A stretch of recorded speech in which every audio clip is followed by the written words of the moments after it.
Paano po ba bawal po ba ang protein sa may mga health issues? So, isa sa napansin ko, sagutin lang natin itong nagtanong na ito. Bakit sa Pilipinas at maging sa ibang bansa, ewan ko hindi ako aware patungkol sa mga ipine-prepare na pagkain sa ibang bansa pagdating sa mga hospital. Pero napapansin ko 'pag ako dumadalaw at siyempre before na-confine din ako, hindi nawawala yung saging, isda, 'yan 'di nawawala, gulay.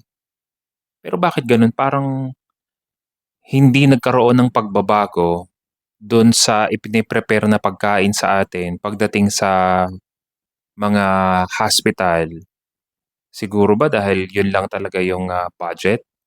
Pero 'yun na kasi talaga yung pattern na sinusundan natin, pagdating sa preparation ng, pagkain.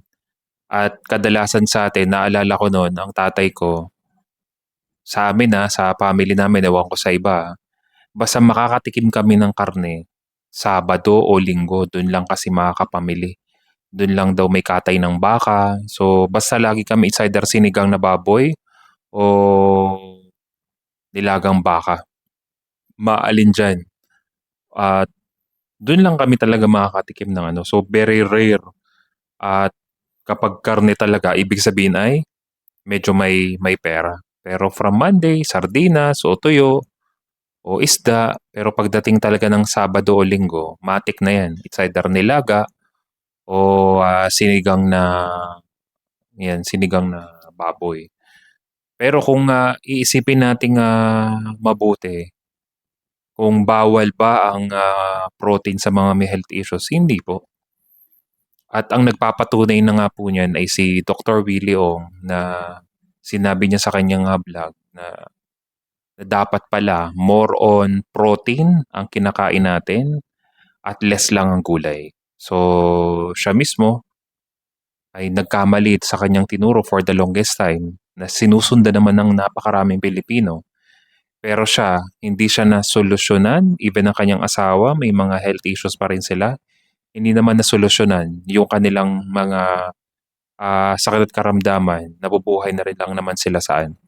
Sa mga gamot. At ang dami ko rin namang mga kilala, nabubuhay na lang sila sa food supplement. Ang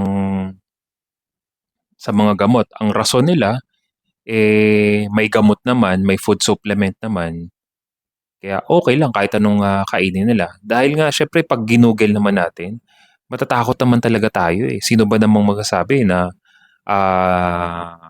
red meat is, ano 'yan, toxic daw sa katawan natin, magiging cause ng cancer. Ang daming mga, studies na lumalabas na hindi talaga siya healthy sa katawan natin.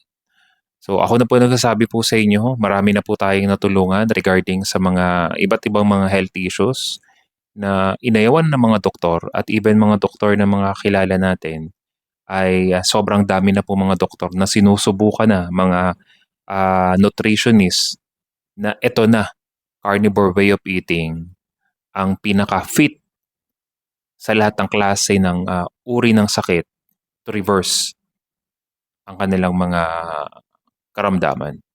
So para po dun sa mga nagtatanong, kung nagdududa pa din, I strongly suggest subukan po ninyo at least sa 30 to at least 60 to 90 days. Pero sa 30 days pa lang medyo mabibitin pa yun. At least 60 to 90 days, hindi na siguro masama yan, 2 to 3 months. Bigyan niyo na po yun ng pagkakataon ang katawan po ninyo sapagkat ang katawan natin is, crying for more, nutrients. Talagang uhaw na, talagang umiiyak na yung katawan natin. Kaya mapapansin niyo kapag kumain ka talaga, full na full ka na talaga sapagkat ang katawan talaga natin ay naka-design sa karne, not eating plants. God bless everyone.